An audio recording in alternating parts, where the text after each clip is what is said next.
YouTube. In this video, we'll be taking a look at how to schedule dark mode on the Samsung Galaxy S26 Ultra. This will work for the S26 Ultra, S26, and the S26 Plus as well. If you like this kind of content or find this kind of content helpful, leave a message down below. Don't forget to subscribe, and thanks for watching.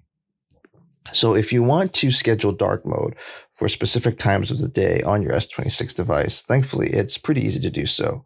The first thing you want to do is actually jump into your settings. Once you're in your settings, you want to scroll down and you want to look for display. And then from there, what you want to do is hit display.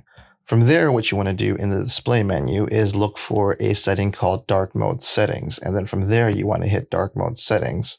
And then you want to look for custom schedule. And then you want to hit custom schedule, and then you can set the schedule on for dark mode. And there you have it, everyone. Just a quick tip on how to schedule dark mode for the Samsung Galaxy S26 Ultra. If you like this kind of content or find this kind of content helpful, leave a message down below. Don't forget to subscribe, and thanks for watching.